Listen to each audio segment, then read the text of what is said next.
What is up, everybody? Welcome back to Apocaflix Movies and Apocaflix Now. I am not the right Jake, but I am hosting. Mr. Bartley is currently having some technical issues at his pad, and so it is the three amigos at the moment. Keith Barnes will be out tonight. It's just one of those days at work where he is getting his ass kicked. So he's going to head home to the kids and hang out with them and make sure they're all good and dandy. So it'll be myself, Mr. Brian, Mr. Gio, hanging out for the next 60 to 90 minutes or so with a bunch of cool movie topics. Talking movies. If you have not joined us before, first of all, thank you so much for joining us and checking us out here on Apocaflix Movies. This is our weekly show. It's every Tuesday right at this time, and we talk a wide range of stuff. And we also have a lot of cool things that we do on the channel. Like we'll get to the movie watching challenge here very soon. We've done rankings. We've done fantasy drafts. We have a watch along coming up, and we will be revealing our picks tonight, which I got to say, 5 incredible picks. I'm going for 3 for 3. But we'll get to that a little bit later on. We do have some things to discuss before we get to that. But Brian, Gio, how you gentlemen doing? It's Tuesday. Everyone's week doing well? Yeah, so far. We're all gonna be melting the next 4 days, but hi, Sergio. Yeah, enjoying the mild heat before it's 111 for the next 4 days. Yeah. So I'm with you, Brian. I'm staying indoors. Thank God we have all these streaming services, and we can just choose what we want to watch. So it's not so bad. I will probably go see A Quiet Place because it will have air conditioning. Movie theaters are nice and cold. Let's see. They are nice and cold. There's actually a lot of movies out right now. It's so weird because it's not the typical promotion like usually like when it is when the pandemic isn't happening and stuff. I didn't realize Hitman's Bodyguard was already out. Had no clue. The sequel. I haven't seen the first one. You don't need to see the first one to see the second one. Like, I thought people bagged on that movie. Yeah, the first one was terrible. Yeah, I was kind of surprised. I'm interested. The first one was trash. I'm interested in seeing the second one though. No, the first one was so bad. See, I thought it was so bombed when I heard there was a second one. I was like, what? I was surprised they're making a second too, but it's out there. I'm interested. I think that Ryan Reynolds, Sam Jackson, and Salma Hayek together is a good trio, and hopefully they're making something cool. But like I said, I didn't realize it was out. I had no idea. Movies are coming out with like no notice, and so I'll definitely be trying to check that out. Hopefully this weekend. But movie theaters are nice and cold, and when we're hitting 111 degrees here in Northern California, it's a nice place to go. Oh God! Have you seen A Quiet Place 2 yet? Who, me? No. Yeah, you. Wait, I've been busy. I know you have. Okay. I was just saying if you went and saw it without me. I have not seen it. I haven't had time. It's hard. It's hard to find times. I got the puppy here, and work's been kicking my butt lately, and I got house projects that I need to finish, and it's tough. Call that adulting. It's really hard right now. Hopefully soon. But either way, that's why there are 5 of us on this channel to make sure movies are covered. But before we get to some news topics, as I mentioned, we have some cool things to talk about tonight. Obviously, you saw the thumbnail. The main topic tonight is Star Wars. We're going to be diving into the book of Boba Fett. We're going to be diving into Andor, some things that have kind of come out about them, maybe some possibilities, theories, Easter eggs, that type of stuff. We're going to be getting into that. Are we going to hit up that little Ahsoka rumor that is... That's not planned at the moment. That'll be saved for a later date once that becomes a little bit more concrete. The stuff is definitely a little bit more concrete than that.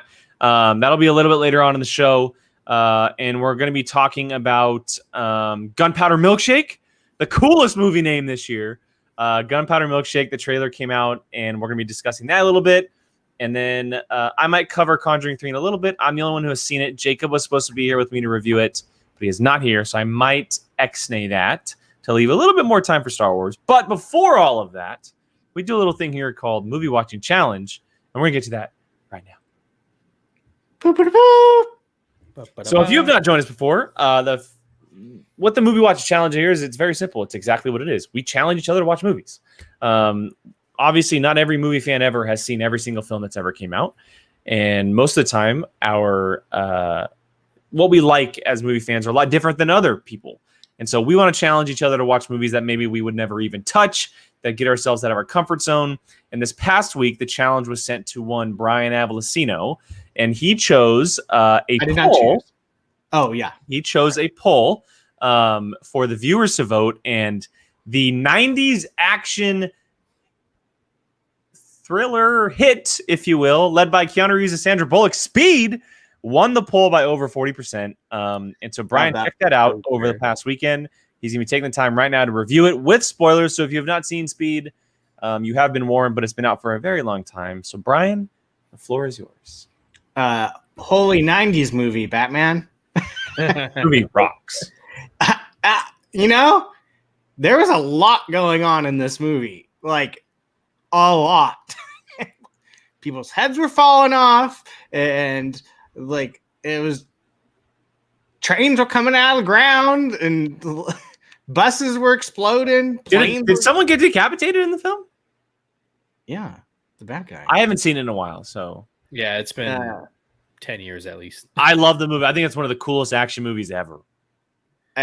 There was a lot going on, and was this? I didn't look it up. Was this Keanu's first big role? No. Point Break was his first big role. Oh yeah. Was this Sandra Bullock's first big role? I don't think so. I think she did Demolition Man before this, but I'll have to double check. Let me look. I will say, if you're referring to the acting, it's 90s. No, I was just curious if it was their first roles or not. Yep. Demolition Man's 1 year before, so okay, take that for what it is. It was both early on in their career. Yeah. And this started a trail of movies where they were in movies for like 3 or 4 movies together, and they are actually considered one of the biggest non-romances of all time. Like, if you could watch interviews, the two of them said, I had a crush on him and I had a crush on her, but we never actually did anything about it. So because they were in they were in a movie called The Lake House together. They were in this. I've seen The Lake House. That movie sucked. And their chemistry was like off the charts, and they never like did anything about it. And they could be married right now and be like a power couple. Correct me if I'm wrong. Who did not show up in the sequel? Keanu. Okay, that's okay. Keanu. Yeah, because the next which is a dumb move, but plus the sequel is terrible. Isn't it on a boat? Yeah, it's a yacht. All right, it's a cruise line with William Dafoe. Yeah, it's a cruise line. Jesus. It's big stupid fun is what the sequel is. Yeah. This one you can is grounded in reality. The sequel's not. It's still like big stupid fun, kind of. I mean, like, I will say this. I was wondering the whole entire time how they were going to get off that bus. I literally was like, okay, they can do this. No, they can do this. No. So like, that was kind of fun trying to figure that stuff out. But yeah, just like I said, holy 90s movie, but it was fun. It was a fun time. I chuckled quite a bit. Yeah, who did pick Speed? Good question, Stardew. Interesting. So I was way off. That's because, and I'll just say, Keith got to Gone in 60 Seconds before I could. That's fair. So. But yeah, it was fun. It was a fun movie. Don't know if I would want to watch the second one. I think you need to watch the sequel just because you saw the first. Isn't there like 4 of them? Not that I know. I don't think so. so. I don't know. I think there's only 2. I think there's only 2 of them. Isn't the second one like an extended title? It's Speed Cruise Control. Something. Oh god. And it's on a cruise boat. Jesus. And but again, yeah. 90s. Oh yeah, absolutely. But yeah, fun movie, fun choice. I dug it. It was one of those ones that like I have seen chopped up because it was like always on TV. So it was nice to finally like put it all together and not just like think of different parts. And just whenever I saw something, I was like, okay, I remember seeing that on TV. Oh, it's from this movie. So yeah, it was fun. Oh my God, John, that would be hilarious. That would be hilarious if they somehow tied Fast and the Furious into Speed.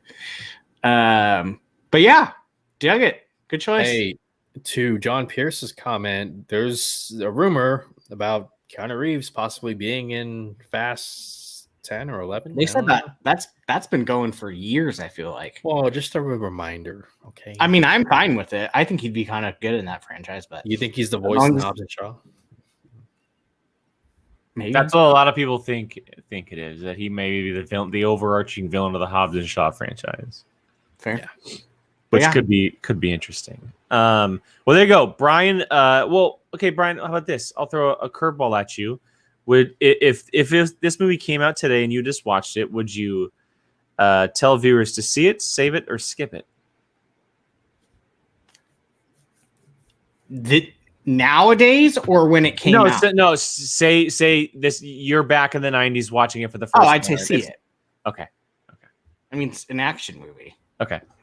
With just lots of explosions and the on-screen chemistry of the two leads pulling up. Yeah, Jen Popper, Sandra Bullock driving a wheel like this the whole entire time.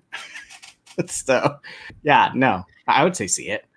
Okay, cool. Especially back then. Back then, I think it made a decent amount of money too. It's considered one of the biggest 90 action blockbuster movies. Yeah, budget was 30 million, made 350. It's all practical effects, everything. Brian, I have a question. How did you feel about the Jeff Daniels moment? I'm not a giant Jeff Daniels person. You weren't sad? I mean, without spoilers, we said spoilers. He dies. There you go. Oh, he dies. Yeah, okay. That's So I'm just like, okay. It's a messed up way to go. Yeah. Well, yeah, but yeah. We're okay. We'll ask you this: Were you surprised? I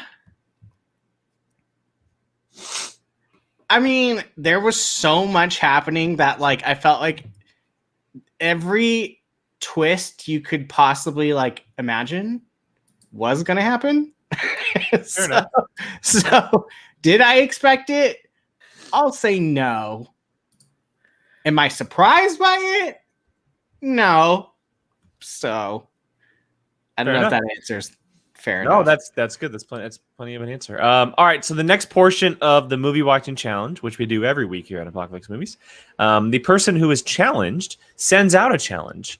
And Brian this week selected none other than Mr. Snyder Cut himself, Gio Ramos.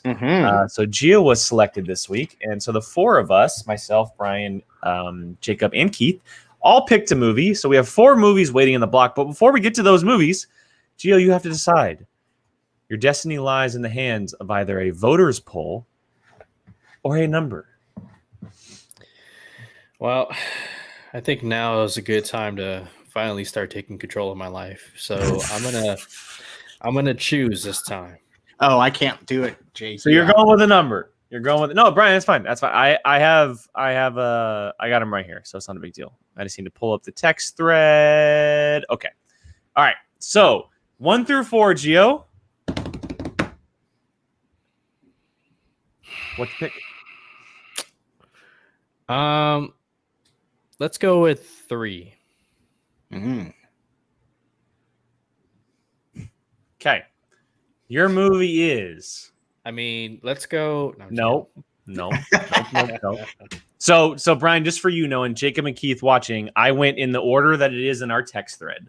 That's how I don't remember what it is. So I'm not sure. And this is very cool for you watching. For all of you watching, you are watching the movie that this channel's name is named after. Apocalypse Now. Francis Ford Coppola's Apocalypse Now with Martin Sheen. You are watching Apocalypse Now, aka Apocaflix Now, this week, and you'll be reviewing it on next week's show. What are you thinking, man? That's pretty cool. I love a good war movie, honestly. I mean, Saving Private Ryan, psychological war film, up there. But yeah, I hear a lot about that. Oliver Stone was out of his mind when doing this movie. Charlie Sheen talked about just the amount of pressure and stress and what it did for him and giving a great performance. Who else is in this movie? It's a pretty sizable cast, but I know Martin Sheen is the lead in the movie. Yeah, there's a lot of heavy names in this movie. But yeah, I'm looking forward to it, man. Like this is a great one. I'm excited about this. Marlon Brando, Lawrence Fishburne, Harrison Ford, Charlie Sheen, Dennis Hopper, Christopher Walken, Scott Glenn. Dude, that's a stat cast. Yeah, man. it's a big cast because you see a lot of soldiers. It takes place in wartime, and so there's a lot of faces to fill. And back then, these Harrison Fords and the Charlie Sheens and the Lawrence Fishburnes weren't the Harrison Fords, the Charlie Sheens, and Lawrence Fishburnes back then, right? They're just up and coming actors who are trying to get parts. So you're going to recognize faces who back then were just trying to get some money. But it follows Martin Sheen through this journey, and man, it is a. Brian, have you seen Apocalypse Now? No, of course I haven't seen this. I never know, dude. And we don't talk about Oliver Stone enough on this channel, so it'd be a good opportunity to dive deep in one of his movies. Are we telling him who picked it? We can tell him who picked it. So I wanted to say, because I know John just asked in the chat. So originally, when I had watched it, it was on Prime Video, but I just looked. It's no longer on a streaming service, so it is rent $3.99 everywhere. And that's it's just like going to a theater or $4 to rent a film and watch it is nothing. And but yeah, so it originally was on Prime Video, but it no longer is. I'm surprised it's not anywhere, but maybe it was a hot commodity a little while ago, so they took it off to get some rent money. But there you go. Apocalypse Now. Yeah, and Gio, if you want to know who picked or chose it, you're more than welcome to. If not, then just hang on till next week. Who chose it? Me. Hey, why do you think you didn't get to change from 3? He said, no. Hey, I went in the order of the text thread. Okay, that's how it came in. All right, so we're gonna go ahead and move on. But before we move on, real quick, Mr. Brian here has something that he wants to tell you guys. Do I? Oh, you do. Spill the tea. No. So tomorrow, Wednesday, keep forgetting that there's another show that we do, and that would be the Marvel Rewind, our Loki recap show. Comes out tonight at midnight, and you can join us here tomorrow while we recap this crazy time traveling show. And for me personally, I'm hoping I get a better grasp this episode on what the hell is going on. So I don't know if we'll know that till episode 6. Yeah, probably. But yeah, if you want to come talk with us tomorrow about it, 4 o'clock, I believe. No, that's right. This is a late show. 7:30. 7:30. So yeah, if you feel like staying up, depending on where you live, watching a little Marvel Rewind, come check us out. We will deep dive into the world of Loki. Yeah, and that show, as all our shows are all available on podcast platform as well. So if you guys are on the go the next day or something, it will be available. Hit that subscribe button. Go follow us on Apple Podcasts, Spotify, all that good stuff. So with that said, let's go ahead and shift gears and move into some news. And before we do, Mr. Fashionably Late AF is here. Our normal host, who had some tech problems, Mr. Jacob Bartley, he is here. What is up, everybody? So sorry. Yeah, you can't see my name that I came in with, but it says Fashionably Late AF. So that's what I am. And I'll just say I'm super disappointed my movie didn't win for Gio's challenge. I'm guessing he chose a number this time. He chose a number. Nice. Well, maybe I'll get him next time. Jacob has tried to challenge you that same movie like 30 times. So I believe Keith also has picked. Yeah, it's a movie that continues to come up, but maybe one day. No, you're right on time. So we're going to get into some news, and we're going to start with Gunpowder Milkshake, a new Netflix film that I don't know about you guys, but I didn't know about this movie before the year started. This would have been on my most anticipated list of this year because it's in the vein of the John Wicks. It's in the vein of the Atomic Blondes. It's that high octane action. It doesn't give an F about how much blood and body parts it shows. And it stars 5 incredibly badass women up top, led by Karen Gillan, Lena Headey, Carla Gugino, Michelle Yeoh, and Angela Bassett are among many others inside the cast. And like I said up top, the title is Gunpowder Milkshake. Like, how can you not get excited about this? I I mean, the movie looks amazing. The trailer was awesome. Again, high octane action.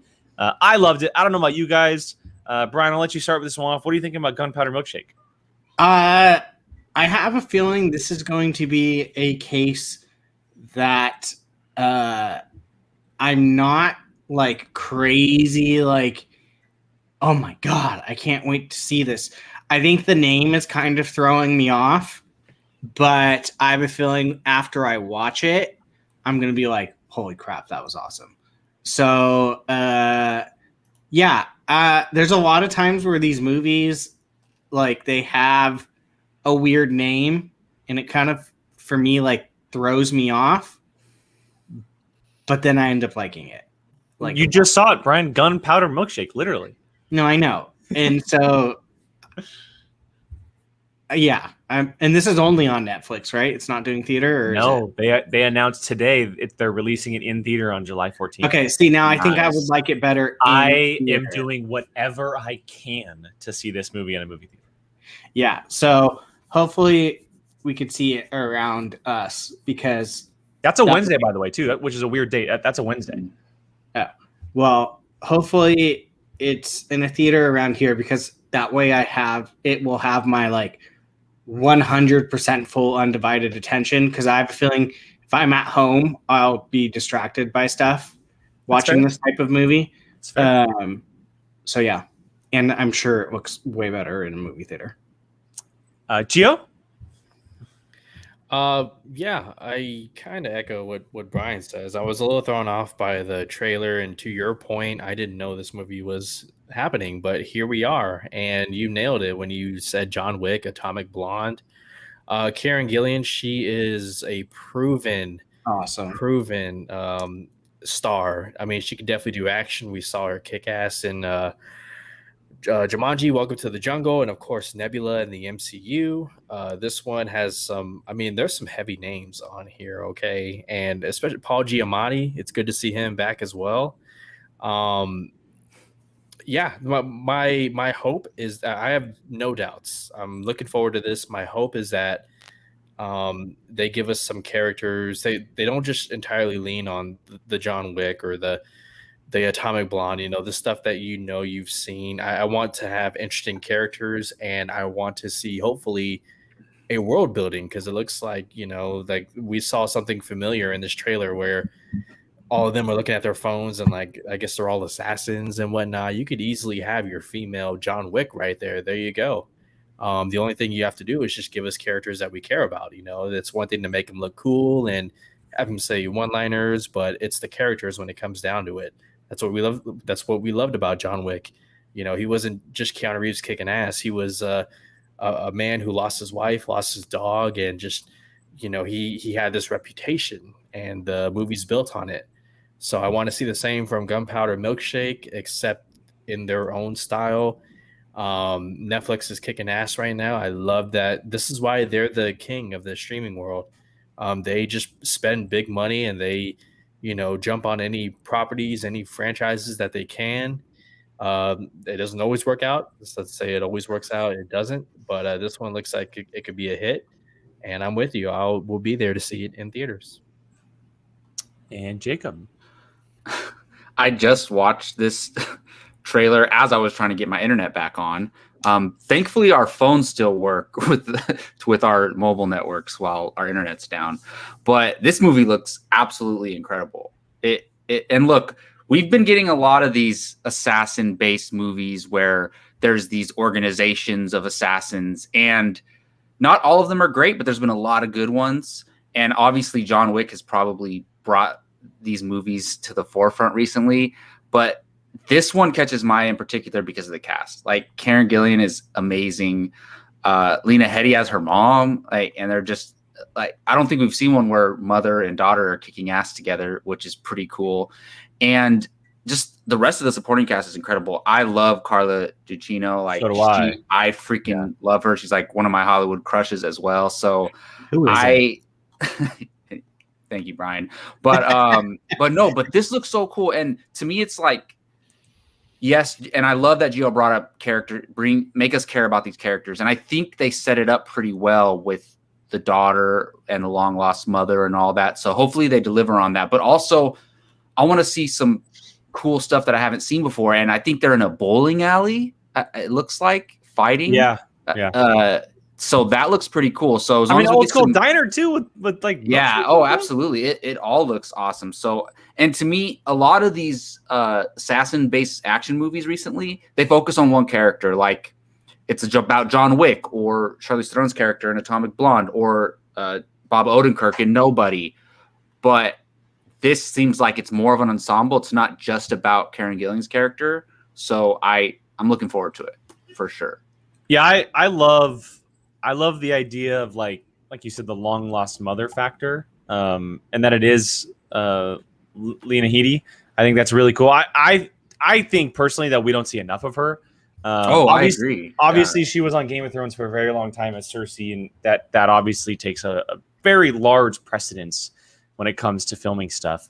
But she was great in the Dread film where she played Mama. Mm-hmm. She was great as Sarah Connor in the Sarah Connor Chronicles, which ran a few seasons, and nobody really saw it, which is unfortunate because the show was actually really good. I heard that was good. The show was actually really good, and she played a really good Sarah Connor. So she's done a lot of good action stuff in her career, but she hasn't really like ever popped up too much. And yeah, I agree. I think Karen Gillan, not Gillian, by the way, guys, Gillan, she is on the rise to become like the next big thing, like the next big thing. Everyone she's out of cast in the Pirates reboot, right? Too supposedly, isn't she? Or is that a rumor? That was Margot Robbie, I think. I think they're doing 2. Yeah, they're doing 2 Pirates reboot. Or like 2. She might be in it with Mark. I know Margot Robbie is doing the Pirates of the Caribbean. Anyway, Brian can look that up while we kind of finish this up. Out of those Jumanji films, she was the person everyone was talking about the most. Her character, the way she approached things, the action she was involved in because of the type of character she was inside the game. And Gio mentioned her time as Nebula in the MCU, and her time in the MCU is not done. She is being catapulted as one of these very important characters inside not just the Guardian space, but the space in general. And so she is taking on these high-profile action roles, and for her to lead a cast like this and be the center point for everything is pretty big, and I'm very, very excited to see what it's all about. John. Sorry. Oh, man. It took me a while to get that. All right. Well, any final thoughts on Gunpowder Milkshake before we head on to the next one? I hope it's in theaters. Same. Yeah, hopefully our little Sacramento Valley gets it, hopefully. It's funny that changes our excitement, whether it's going to be in theaters or not. Yeah, 100%. They saw what Zack Snyder did for Netflix with Army of the Dead. And, hey. So. All right, well, we're going to go and shift gears into the next topic. We will be getting to our watch-along picks and Star Wars here very, very soon. But before we do, because Jacob is now here, myself and Jacob are going to kind of get into a little bit of discussion about The Conjuring 3. Gio and Brian are more than welcome to stay or leave if they don't want to hear any kind of spoilers or anything. There's not really a ton of spoilers in this film because it is actually based on a very, very popular true story that took place a long time ago. So just warning for everybody watching, if you don't want any spoilers for The Conjuring 3, which is available on HBO Max and in theaters, head out for a few minutes, come back, and we'll get into some Star Wars stuff here very soon. But Jacob, let's talk about this, man, because The Conjuring, the devil made me do it. Very interesting approach for a horror film, I will say. The horror film has a villain, which is something that usually doesn't happen inside like these Conjuring actual films. Live human. It's not a demon. It's not a demon. It's not the devil or like the nun or Annabelle or something. There's like a legit villain outside of what's happening with the demon space, which I found very interesting. Yeah, it was interesting. Like, it didn't like blow my mind, but when I started to figure it out, I was like, that's kind of cool. Like, let's see where they go with this. And obviously it is still tied to demonic stuff and all that. It's still like is built on that mythology, but it's obviously witchcraft, kind of using those demonic things to, handle some stuff. So Yeah, that was pretty cool because I guess it made it different than most of these other paranormal movies, you know? So that was interesting. And obviously, I don't know how real the story is. Like I knew about the guy who supposedly was possessed and the case and all that stuff, but I didn't know about the witchcraft and all of those things. So I'm wondering what is like how true was it, you know? I'm curious about that. Yeah, I agree. And it's hard to tell if or how much films fictionalize something, obviously, or fill gaps per se to fit a story. The story of Arnie, I think, what is it? Arnie Johnson, I think his name so. is. Yeah, Arnie Johnson. Yeah, Arnie Johnson. Incredibly interesting story. Like the way the film started, I was like instantly like hooked into what was happening. That like, opening scene is crazy opening, incredible, crazy opening scene. The detail and everything was insane. I loved how for a bit they were kind of going back and forth in time, and then the times kind of caught back up to each other at one point. Mm-hmm. I will say two things though, and this kind of sums up my overall thoughts about this film. Ed and Lorraine Warren, Patrick Wilson, Vera Farmiga have never been better inside of a Conjuring film than this movie together. Two, it was so badly missing James Wan. Absolutely. So bad. I agree with both of those things. Now, obviously, it seems like we had some excitement around this film, and those things that we talked about were cool and interesting. But overall, this movie was a disappointment, but it has nothing to do with Patrick Wilson and Vera Farmiga. They are incredible, and the only reason I really like this movie is because of them. This movie is kind of like two different films. You have the story of Ed and Lorraine, and all that stuff I loved when it comes to them and their past and what they're going through while trying to deal with this case. I just love those characters, and I love those actors. Patrick Wilson I think he's one of the most underrated actors in Hollywood. Agreed. And so they were great. And they did something different. At the beginning of the film, I mean, with spoiler, he has a heart attack. So he when you're kind of trying to recover from that, you're not yourself. You're not physically all there. So he's, using a cane the whole time. He's not. And she's taking the lead in everything. Exactly. She like physically has to do everything. And of course she has her ability too. And he tries his best to be there for her, but he obviously can't. So they're dealing with that stuff. And obviously they're aging. So that's affecting them. But then they have this crazy case that's actually making them have to be out in the physical world a lot more than they're used to. So that stuff was cool. But really, like, I know the case is a real story and it's intriguing in that right. But other than that, I don't feel like they executed the horror part of this movie. It didn't feel like a horror movie. So first of all, it wasn't that scary. It didn't feel like a horror movie. It wasn't that scary. Like Insidious, The Last Key, that movie sucks, but it's way scarier than this movie. Like, this movie wasn't scary. Like, there's a few jump scares, but nothing that like was out of the ordinary or shocked me, honestly. It was all just pretty generic far as a horror film goes. There wasn't like, and again, I hate to keep using it, but there wasn't like that James Wan factor where, like in the first Conjuring film, for example, right? Mm-hmm. When the mother is looking down to the basement in the dark and the hands come up behind her,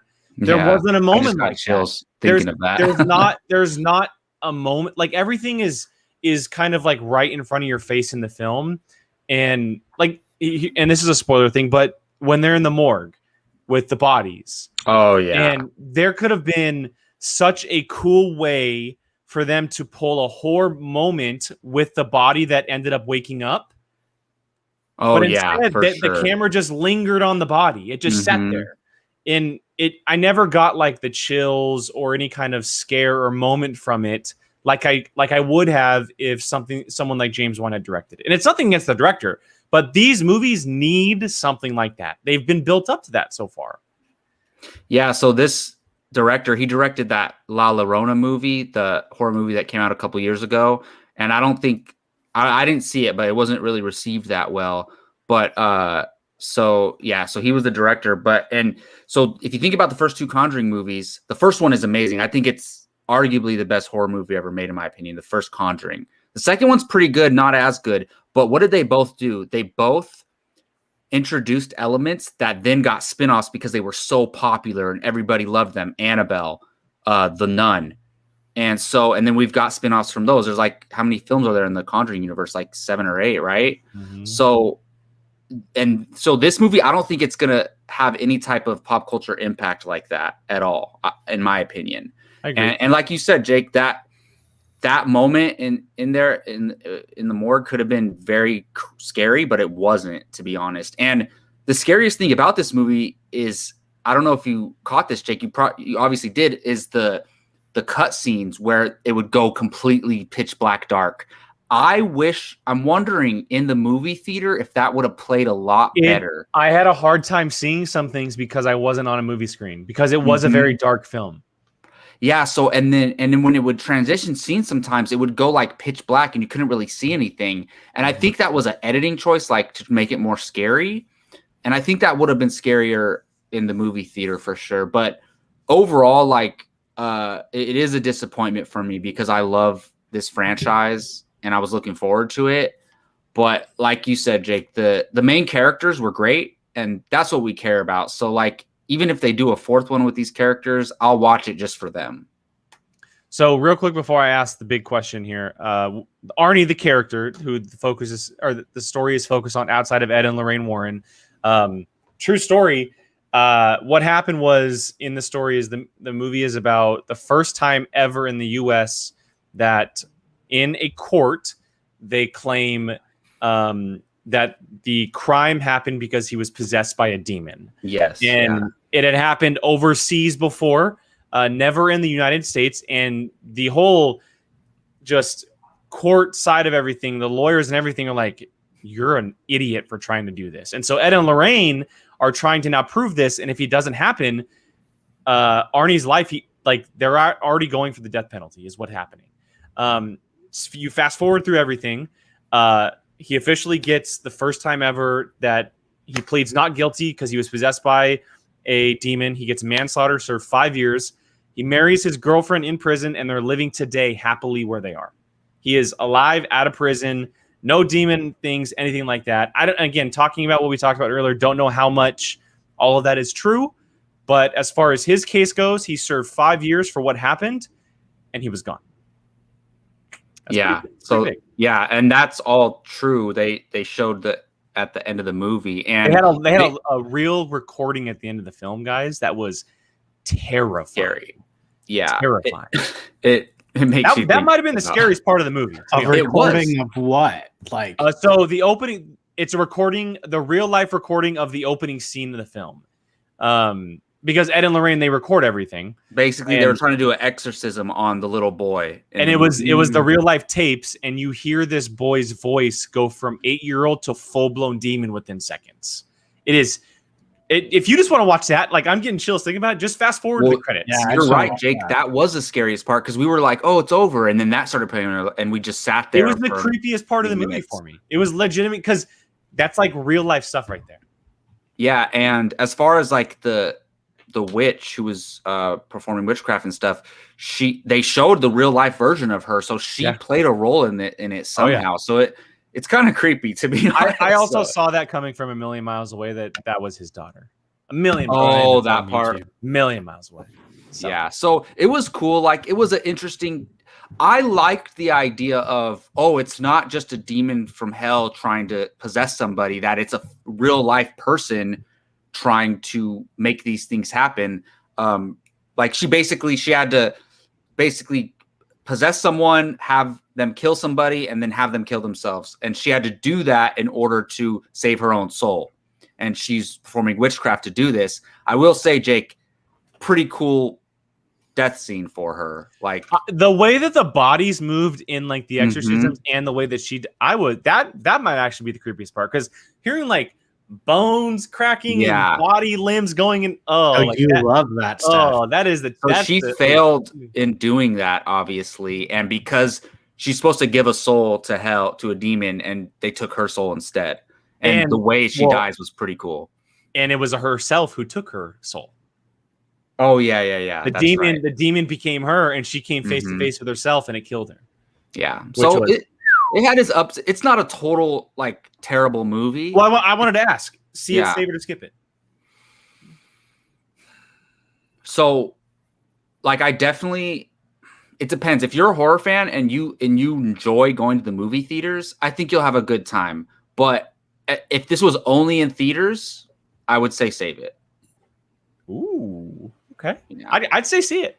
I'd say see it. Yeah, I'm close to see it because I think most people go to horror movies to just have a good time and get some scares and have that thrill, and it gives you that. So I'm teetering on see it or save it, but definitely not skip it. This was definitely a pretty interesting moment too, where he moved from the boy to Arnie at the beginning of the movie. That was pretty crazy. Mm-hmm. That was pretty crazy. I was like, "You're crazy, man! I would never. I don't want to say I don't believe in that stuff, but I would never do what he did in the beginning of the movie. He is a brave soul, but also a really dumb soul for doing that. He basically told the demon, he said, "Take me instead," and I was like, "You're an idiot." Hey, but he lived to tell the story. True. Tell the story. True. He saved the boy, actually. He saved him. His Jacob, girlfriend, little brother. Ouija board if you want to pretend conjuring. Okay. With that said, let's go ahead and move on. Let's shift gears. We're I gonna will say this: Go ahead. The Conjuring does slightly interest me. I think you should watch them, Brian. Both or all of them personally. Just the thing is, though, franchise. these movies don't have gore, Brian. Like, No, I know. There's no blood or anything. No, I know. I will say, out of all these scary movies that have been happening for a while, this franchise has intrigued me. Which is ironic because the only one I've seen is The Nun, and I thought that was the most god awful movie. Oh, yeah. The Nun came from The Conjuring 2, and The Conjuring 2 is actually considered by a lot to actually be the best Conjuring movie. Not by me. Yeah, so The Conjuring 1 and 2 are good. Annabelle Creation is really good. Is that the second one? Yeah, the first Annabelle. The second one is great. The second one's really great. Yeah, for sure. So there's a little universe here you should get into, Brian. Mm. The Shazam director did Annabelle Creation, Brian. Yeah, exactly. And James Wan, who did Aquaman, does Conjuring. So why not? Who did the shitty Annabelle? I don't know because I never saw other directors. I didn't see the first one. Was there a third? Is there a third? There is a third one. It's okay. Okay, I've only ever seen the second one, which is interesting. Yeah. All right, let's go ahead and move on. We're gonna get to our watch along picks, guys. We're gonna reveal our watch along picks. Before I let the boys go, I'm gonna start with Keith because he is not here. I will reveal his movie. And let me just pull up real quick to make sure I got the right streaming service for him. Unless someone has it on top of their head. Let's see. Keith was given. Well, I know I'm Amazon. Oh God, did I scroll that far? Okay, here we go. Keith was given Netflix. Keith was given Netflix. Okay. So on Netflix, he chose one of the cooler action movies of the mid 2000s. Actually, a movie that I don't think is enough praise, and that is SWAT. Colin Farrell, Sam Jackson, Michelle Rodriguez, LL Cool J movie. Also with a little bit of a young Jeremy Renner in there too. Very cool movie in my opinion. But that's Keith's pick. Brian, have you seen SWAT? I don't think so. Colin Farrell looks so young. I actually really enjoy that movie. I think it's a really, really good movie, but we'll see. Bold choice for a Netflix watch on. There's a lot of movies on Netflix you could have picked from, and he went with that one. Yeah. So, he must all right, like Mr. Brian, I will go to you next. Reveal the service you have and the movie. I have Amazon Prime, and I couldn't find Jack, you know what, and then all of a sudden, this little gem scrolled across. This is an absolute gem. And you know what? I was like, I'm 2 for 2 the last 2 months. This might tear me into the 3.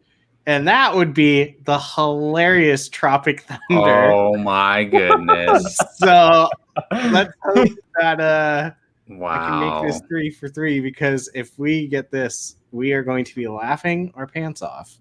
It's a great choice. It is a great choice. The parallels, it's a spoof film of all war movies, which makes it so fun. I just think I always know if I did good or not by Jake's first reply after I send the movie.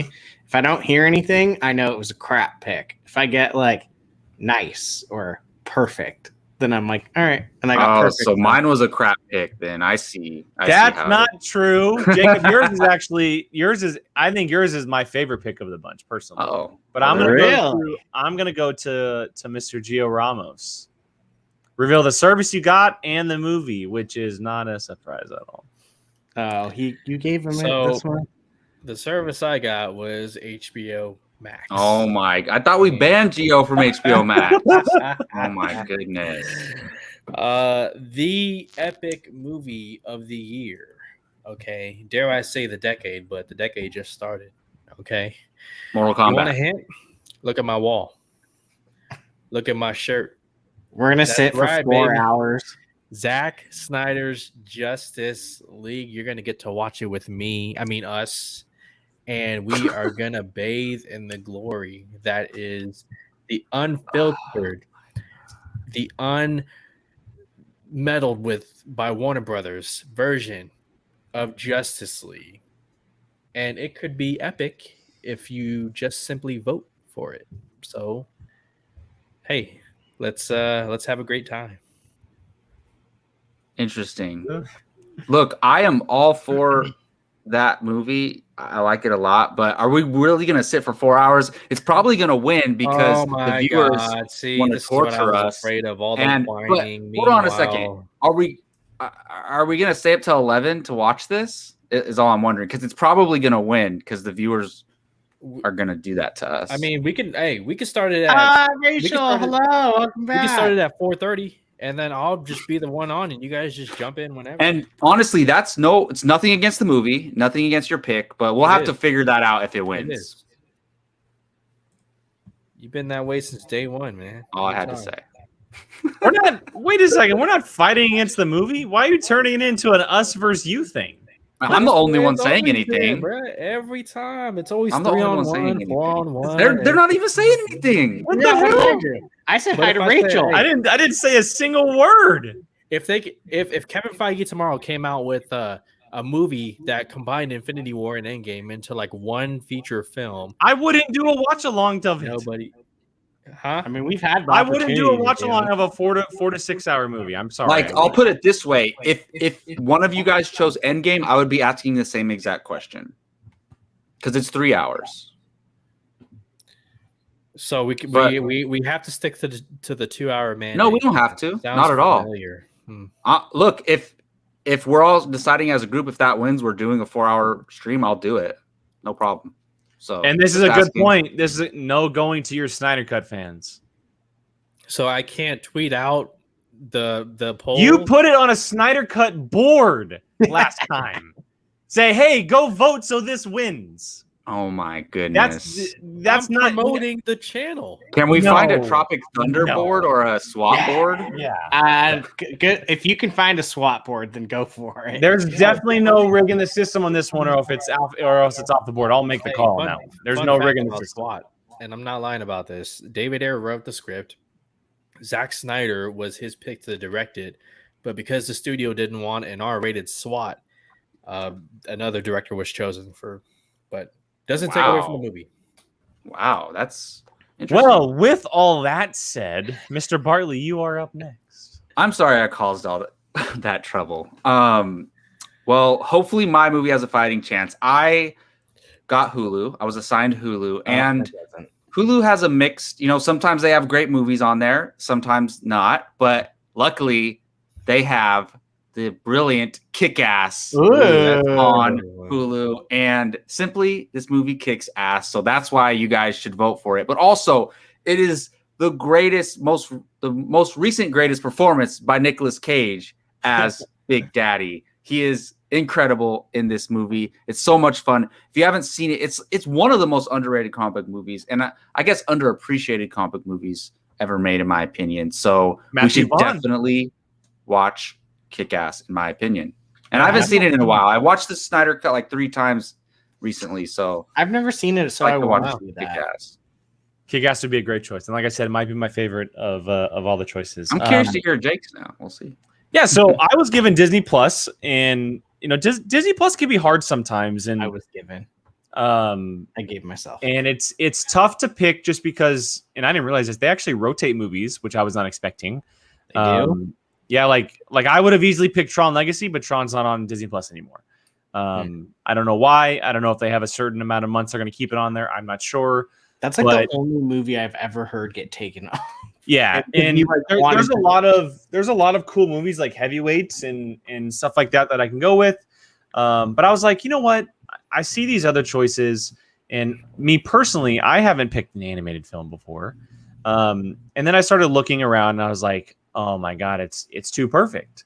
It's too perfect of a choice for this group. It's too perfect of a choice for this month, because lo and behold, today it is actually the 20th anniversary of Atlantis: The Lost Empire. And so why not celebrate Milo Thatch and Company and watch Atlantis: The Lost Empire, the Disney film that needs an adaptation right away. It needs an adaptation yesterday. So that is my pick for Disney Plus, Atlantis, the Michael J. Fox led film. Let's check it out. Let's dive deep into the sea, everybody. Nice. I like that pick. I just recently watched it for the movie watching challenge. So you did. That is correct. I would be down for that. I believe I won that one. Good choice, Rachel. It's a good choice. That definitely would not have won. Kind of has Atlantis in it, but not really. Okay, fair enough. Okay, so the poll will go up.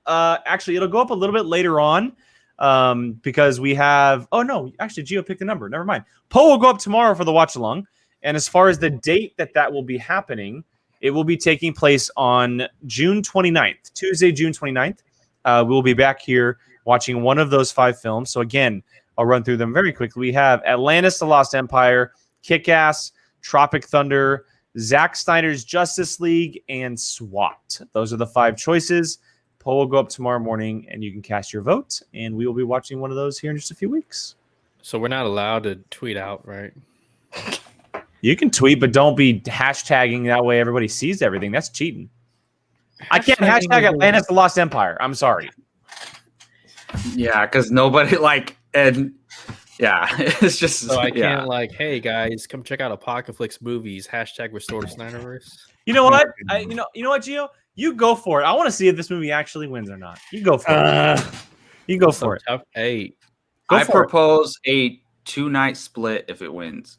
Yesterday was 250,000 tweets for Restore the Snyderverse. So you can't restore the Snyderverse. This is released the Snyder Cut. Sorry. Both. Oh God. All right, everybody. We're going to get to our main topic. We're going to talk about our watch along picks out of the way. And we were waiting just under an hour to talk about this bad boy. We have some Star Wars news to cover. And over the last week, 2 series have kind of gotten some details, concrete details, if you will, as far as things that we will be seeing. And we're going to start with the Book of Boba Fett. And the Book of Boba Fett, which we saw at the end of season 2 for The Mandalorian, would officially be coming this Christmas, so December of this year. And not only have we heard that it is being considered a Mandalorian season 2.5 a la Civil War to Avengers 2.5, but there's also some new details according to Tamara Morrison himself, which I'll be reading right here. So he had said, while talking with Rotten Tomatoes, I'll throw an image up while I talk. Tamara Morrison said the following: well, we can't say too much, but we're going to see his past and where he's been since The Empire Strikes Back. Somebody pointed out he's been kind of stuck in this one place, and now's the time to actually go back in time and check out this journey and find out more about him. So when we watch season 2 of The Mandalorian and seeing Boba Fett, we know that he has obviously been gone for 5 years. We don't know what he's been up to, and the last time we saw him, he was devoured by a Sarlacc. And so what the hell is happening since then?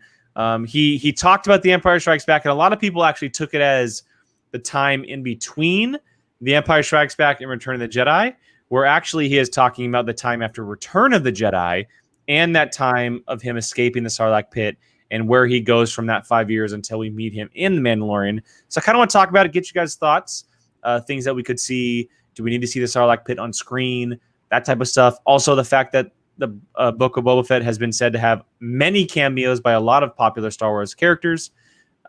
Just open the floor a little bit. Whoever wants to go first.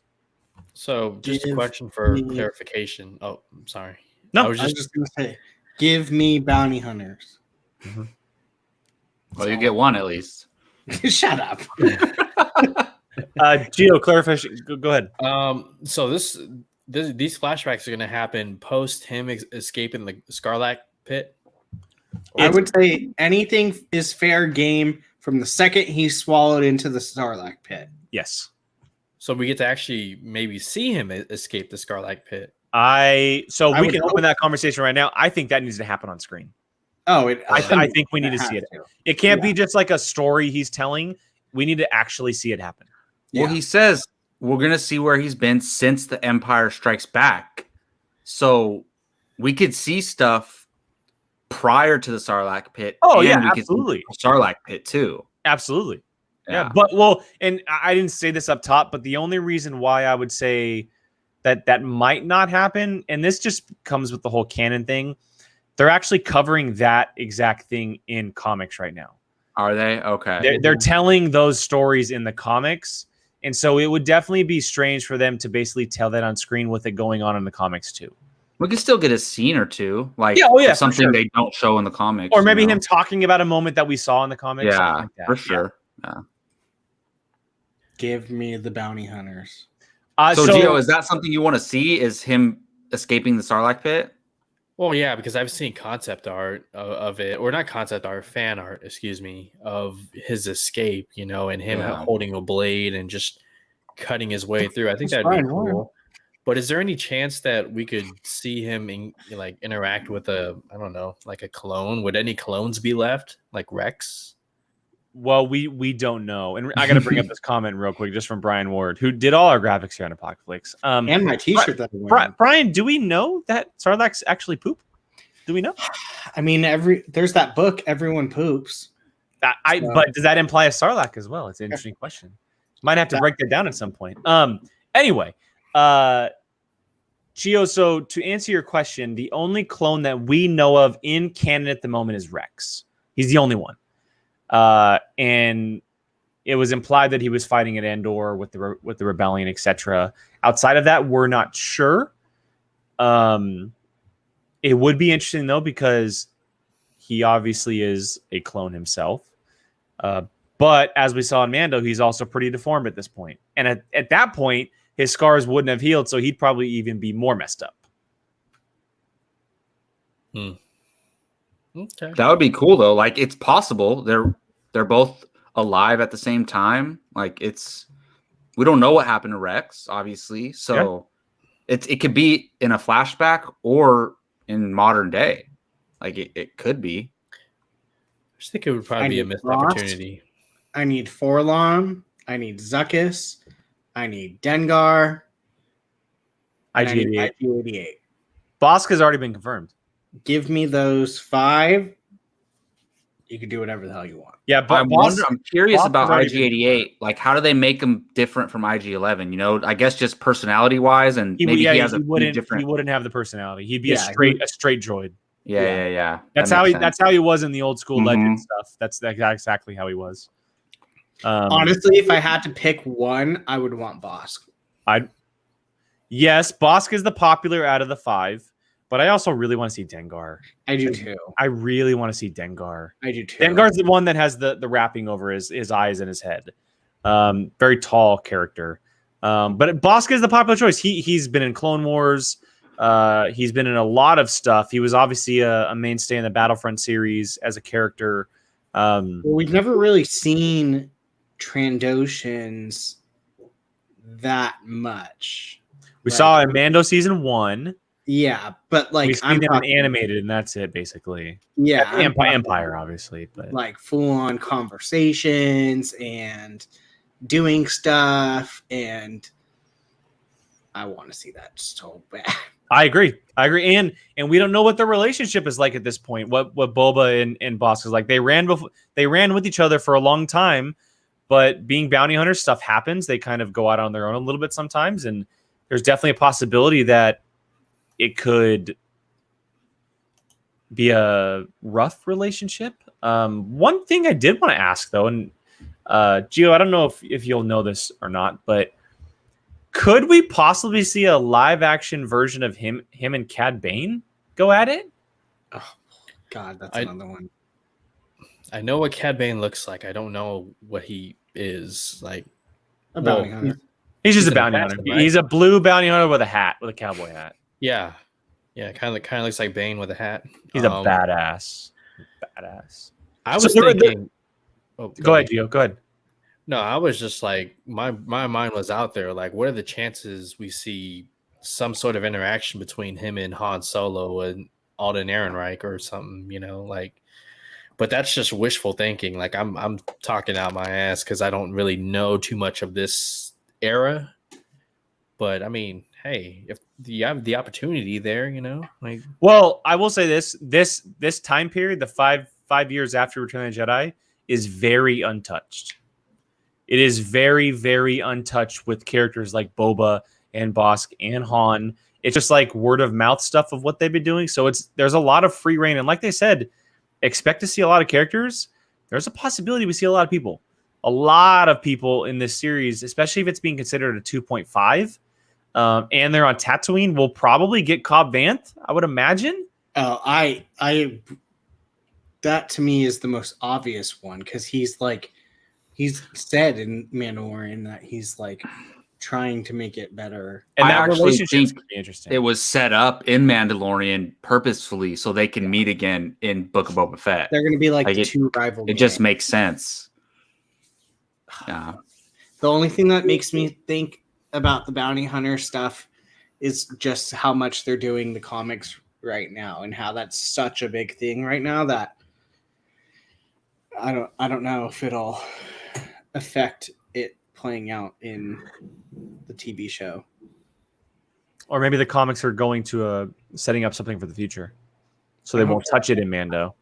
Oh no, you know who I would love to see so much? Jake, who am I thinking of? There's a lot of people. Are you really want them to guess, or you can't think of it? No, I have it. Oh, I mean, Brian, there's like dozens of people that I can guess right now. Just go I ahead. would like to see Valance. Yeah, that's yeah. Although, oh yeah, you guys talked about him. I don't think that would on Bad happen Batch. because people aren't going to know who the hell he is. But they didn't know who the hell Cobb Vanth was, and look what they did. Well, I'm actually. but I would rather see somebody like that, to be honest, than somebody that everybody knows. They've done plenty of times in the past where they've brought in someone that like the books or comic know, but they've done it in a way where it's introducing it to new fans.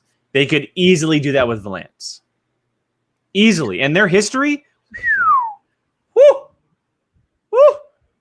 Yeah, I mean, they kind of did that with Leia's friend from Alderaan, right?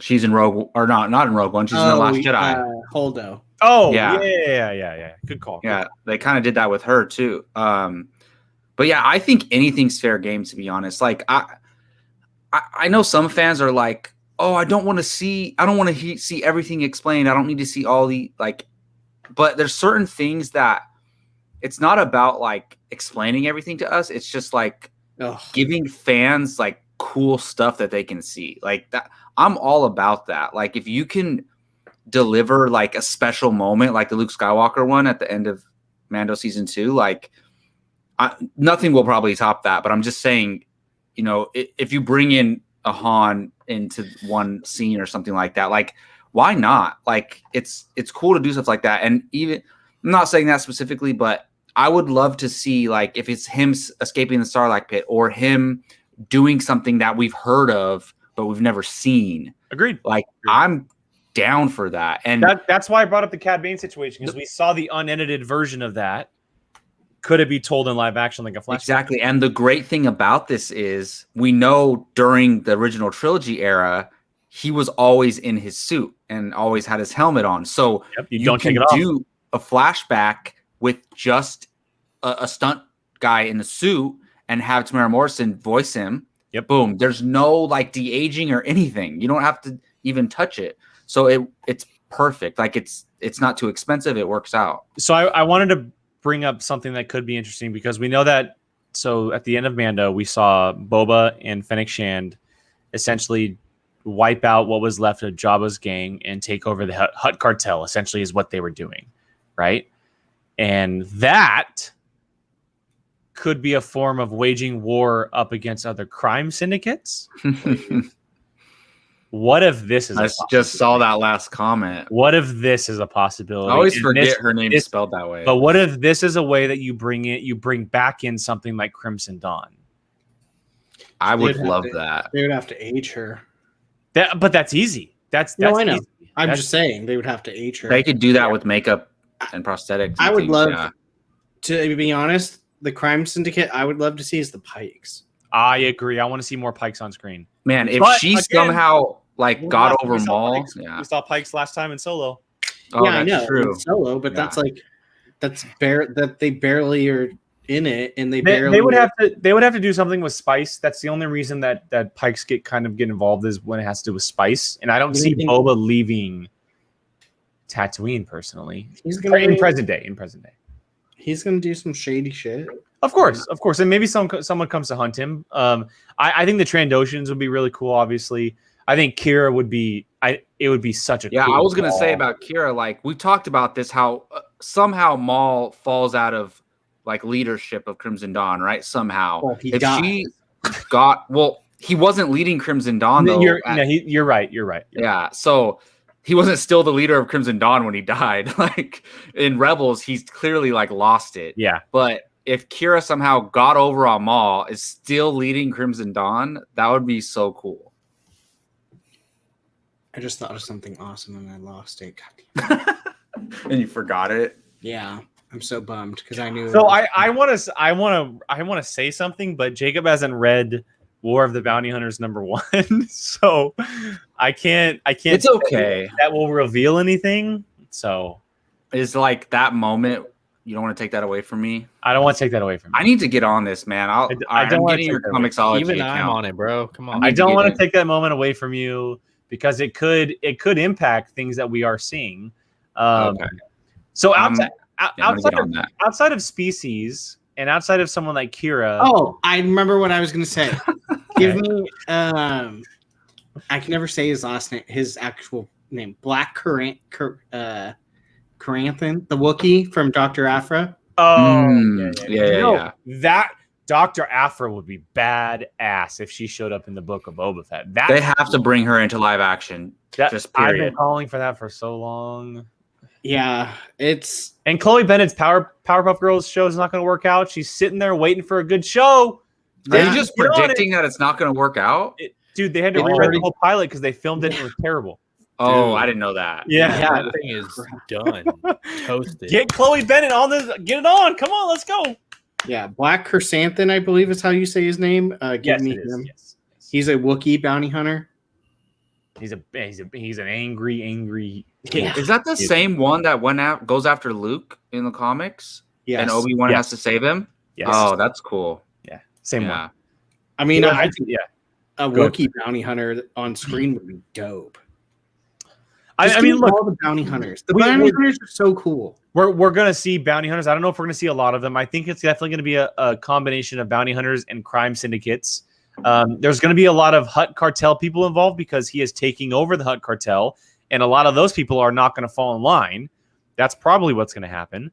So we could see a Jabba family member pop up in the series. Zero. No, F-Zero. Good God. Get that character out of here.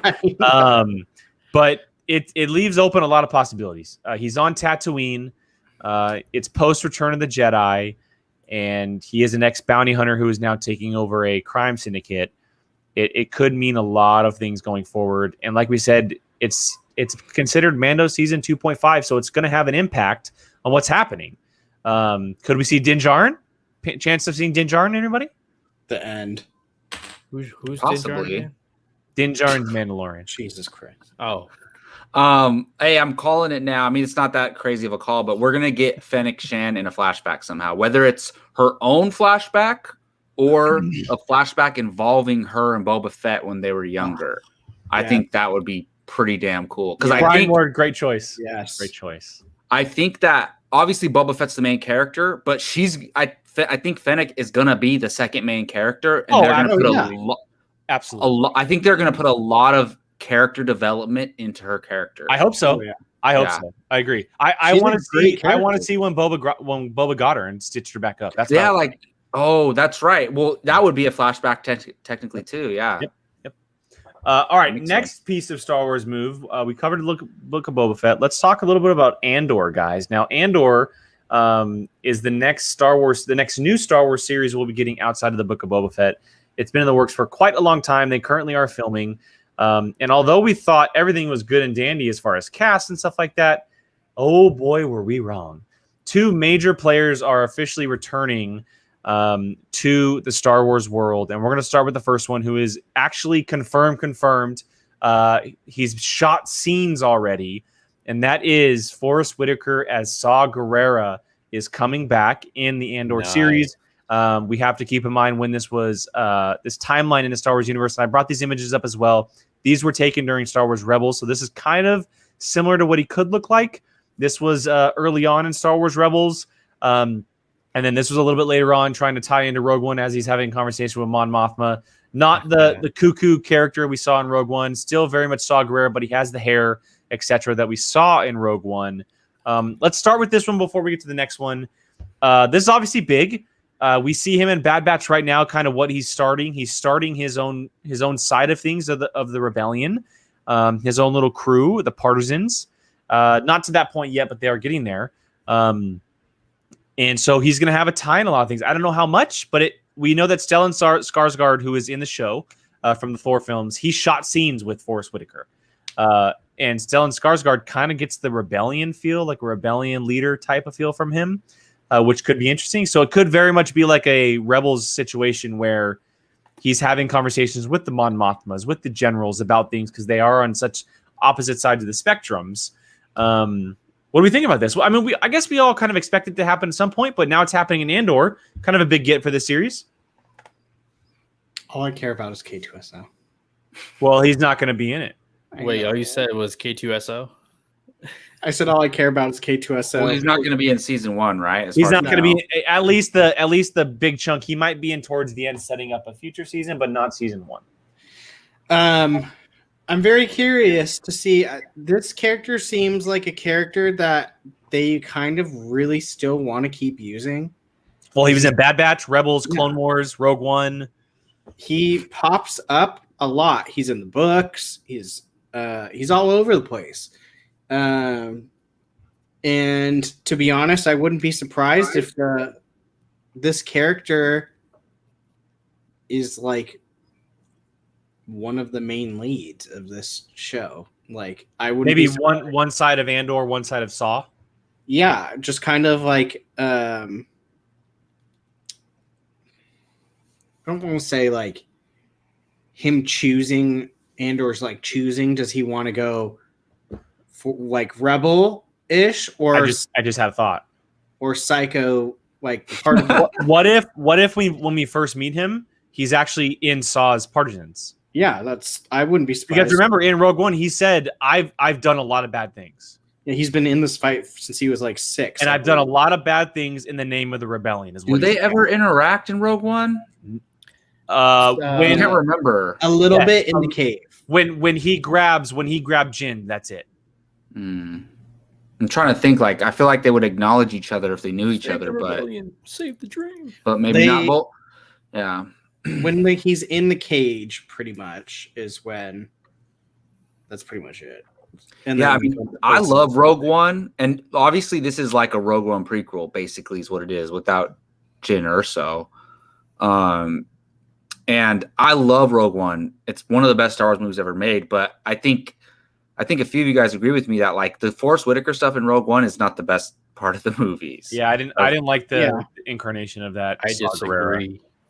It's honestly, it makes him look kooky, and like he's like it makes him look like you can't trust this character. Like he's just too off the rails, to be honest. And while Forrest Whitaker, they wrote the script and they gave him the lines, they told him to act like that.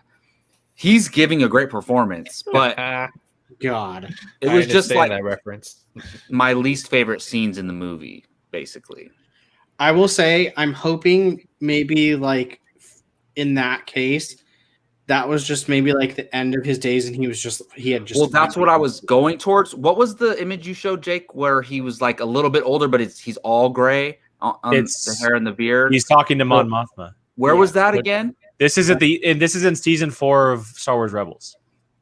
Okay, so I would love to see this Saw Gerrera. I agree. right here. I agree. Like, I would assume it'd be before that you would see. I think we're gonna see this or Saw Gerrera. somewhere in the middle between this one and that one, right? So like make him like competent and like just legit and a badass like he is in all the animated stuff. And I'm all for it, but I don't want to see him closer to the Rogue One Saw Gerrera. So yeah, it's gonna be interesting to see where Andor takes place as far as the timeline. We don't officially know like where. Mm-hmm. It's an interesting. Yeah, I don't know. I mean, I guess he would be closer to Rogue One if it's. I mean, yeah. So we'll see. I'm Gio, hoping we're seeing this Saw. This is the Yeah. Saw I want to see. Gio, I'm curious. Like, you obviously disagree with me on that. So you're cool if it's literally the same Saw Gerrera from Rogue One that we get. I don't think it'll be the same one. Well, I mean, actually, do we know when Andor's taking place? No, it's somewhere in the middle. It's going to be after Bad Batch. It's going to be after Bad Batch, but before Star Wars Rebels. I think it'll jump all over the place. I think we'll get like when he's a kid and see his family and stuff, and all that. Well, yeah, because his family were why Separatists. am I blanking it? Separatists. Thank you. But I think the main modern day will be like what, a year before Rogue One, 2 years before Rogue One, somewhere around there. I just saw Rogue One this afternoon, first time in years, and Saw Gerrera is really growing on me a lot. Like, he's up there with U.S. Agent for me. I love his whole mindset that he has to do things the not so noble way just to fight and prove a point against the Empire. I don't know. There's just something about that, and yeah, I don't think we'll see Rogue One version of Saw Gerrera, because I think at that point his whole body's destroyed, his mind. He's been in the fight way too long.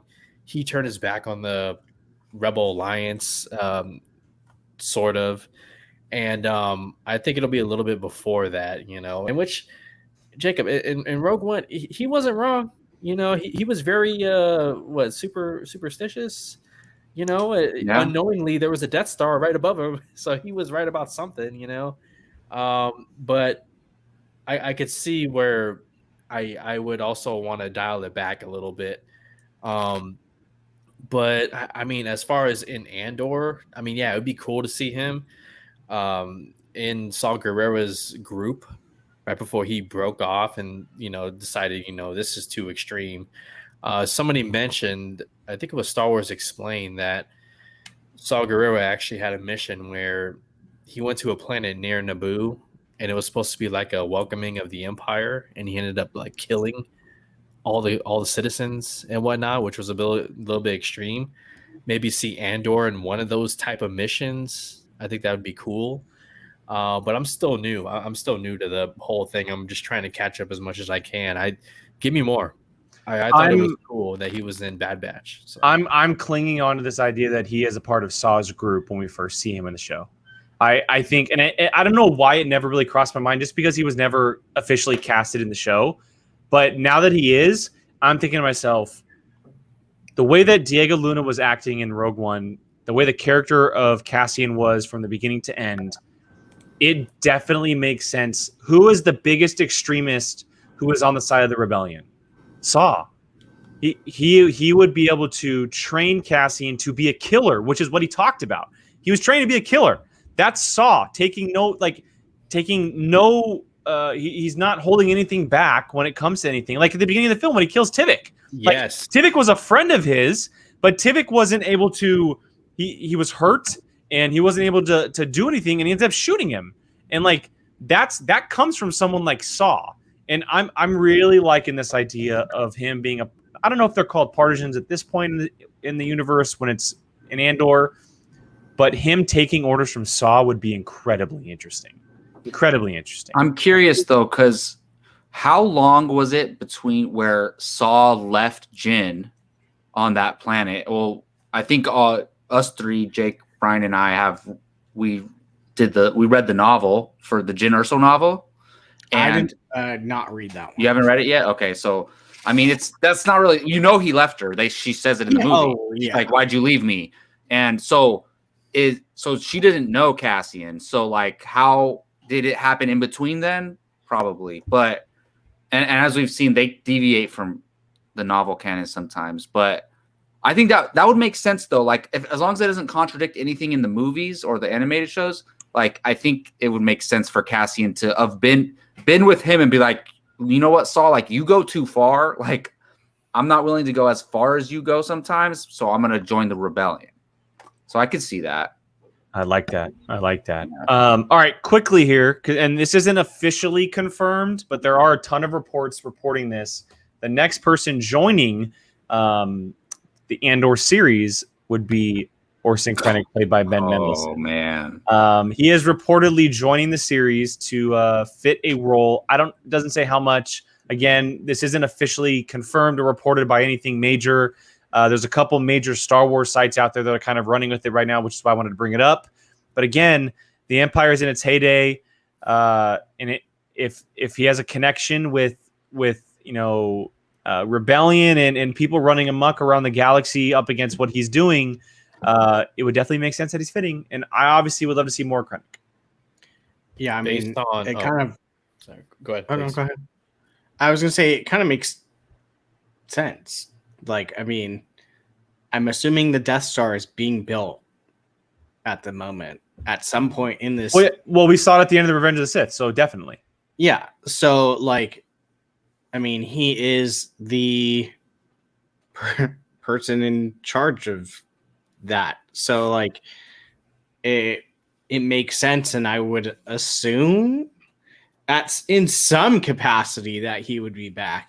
Maybe not as like a main character, but like more than just like, yeah, we need to kill or Director Krennic. There's like something beyond that, because I mean, he was basically kind of the most important-ish person in this time period, because he's the one in charge of building the Death Star. And he got Galen Erso as well. Like, able to bring him in, but this would be after that. Yeah. I will say this. I kind of look at this as almost like a situation where, so Ben Mendelsohn, he's coming back for Secret Wars on Disney Plus. What if Disney was like, hey man, you're shooting stuff probably around the same studio, if not the same studio. If we wrote you in for a little bit, would you come play Krennic again? He's probably like, hell yeah.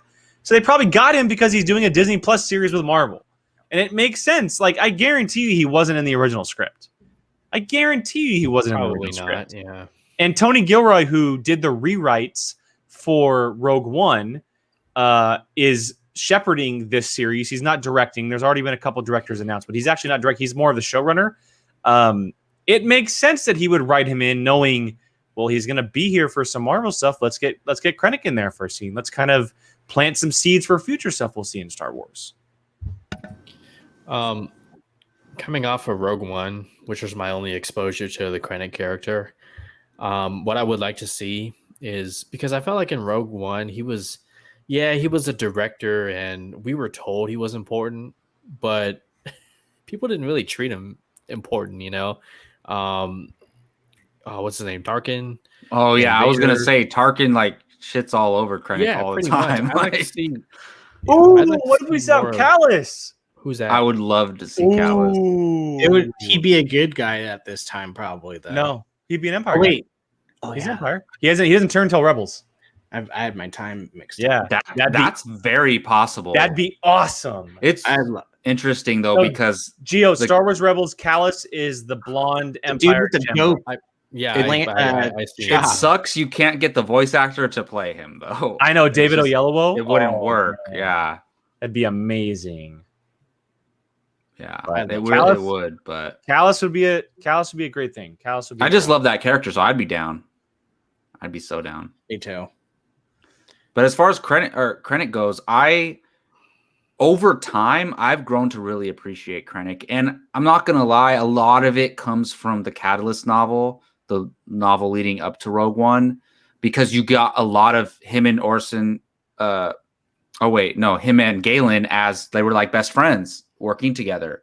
and then obviously they went down different paths. And I would love to see Ben Mendelsohn in this show makes sense, because whatever you're going to do 6 months before Rogue One, a year and a half, he's there, he's around, they're fighting the Empire. So it totally, it's not forced to me. It makes sense. So I would love it. Agreed. Yeah, it could be a situation where, like, you know how Ronan the Accuser, Lee Pace came back for the Captain Marvel.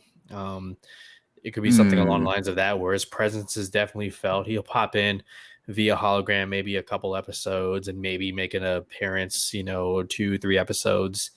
But yeah, I would like to see a Krennic that's more respected and I guess feared. I mean, he didn't get director for nothing. So yeah. All right, gents. Well, any final thoughts before we head out for the night? Give me bounty hunters. in every show. I agree. In Cassian. I'll take bounty hunters in every show. Trust me, I'll take bounty hunters everywhere. Bounty hunters. I have a question everyone. for Brian real quick. Where did you get that badass shirt? Because I'm buying one right away. Brian Ward on TeePublic. From Brian Ward, who's in our chat. Brian Made Ward on TeePublic, yeah. It's pod racing. It's dope. Oh, that's pretty sick. I'm gonna buy one when they have their next sale, which is gonna be any time now. Very I think they have one right now on Father's Day. Yeah. Oh, do they? And I can put up don't do it yet, Jacob. I'll put up the Marvel Rewind stuff. Go ahead, Gio. Go ahead. While we're talking about Star Wars, Jacob said something that stuck with me, and this was like a half hour ago when he said, "We'll never see something like Luke Skywalker cameo in The Mandalorian. Wait until Hayden Christensen finally makes his return. Maybe in Obi-Wan Kenobi."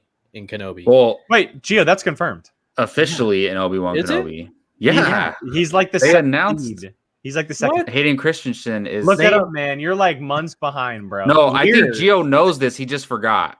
I probably forgot. Gio, Kathleen Kennedy said that they're going to have the most epic lightsaber fight in the history of lightsaber. It's going to be the biggest rematch of all time. Yeah, no, they said the biggest rematch of the century is what they. Yeah, exactly. Yeah, that's what she said. So we're seeing Vader and Anakin because we're getting flashbacks. So Gio, read some articles. I can't even get out of here. All right, guys. I'm gonna let the boys. Oh goodness, I'm gonna let the boys shoot around the table real quick. Let them know where they can find you online. Brian, start us off. Be Evolcino on Twitter and also on A Certain Point of View, a Schmodown after show with Jake and Molly and Joe. Mr. Bartley? Yeah, obviously you can find me here at Apocaflix Movies. You can find me on Twitter at Jacob Bartley 824. If you watch American football or play fantasy football, you can check out my YouTube channel, First Round Fantasy, where we talk about mostly fantasy football, but a little bit of NFL in general as well. And I also do a podcast called Off the Grid, a Power Rangers podcast where I talk about Power Rangers comics, shows, movies, etc. So check me out there. And Gio. You guys can find me obviously on here making a fool of myself trying to talk Star Wars with these guys. Not at all. I'll whoop any of their asses in pod racing any day. But no, you won't. I do a YouTube channel called Fandom United, where I am live every Sunday evening. It's a fun way to end the weekend. Just talk some movies, some rumors. Spider-Man No Way Home. Rumors are hot. So if you want to hear more about that, stop by. Love to have you there. You can find me on Twitter at Qui-Gon Jake, 2 wins, because someone else took it before I did. All of our stuff is down below in the description, guys. All of our links everywhere. If you want to check that out. I also am a part of POV with Brian multiple times a week. And I also do a little show called The Whiskey Jedi, where I talk Star Wars most of the time with having a drink. And I'm going to be actually kind of diving into some other stuff that I want to talk about as well. The next one's actually Indiana Jones. I'm going to dive into some Indiana Jones 5, talk about some things there. But also, we plugged it earlier. Tomorrow night, 7:30 Pacific, right here on this channel, Marvel Rewind. It's coming back. Second episode for Loki. We will be reviewing Loki episode 2 of season 1. And then on Friday, continue the Star Wars talk. We will be talking about episode 8 of the Bad Batch on the Fandalorian Club, 4 p.m. Pacific, right here on this channel. Diving into some more Star Wars on Fridays. And then again, every Tuesday right here on this channel, 7 o'clock Pacific for Apocaflix Now, where we do everything movie-wise. And if you guys have a topic you want us to talk about, let us know. Shoot a comment. You can find us up on Twitter, all that social media stuff. But yeah, so for the whole crew here, for Gio, Jacob, Brian, and myself, thank you guys so much for joining us, hanging out with us for the past hour and a half. We greatly appreciate it, and we will catch you guys tomorrow, Friday, and next week.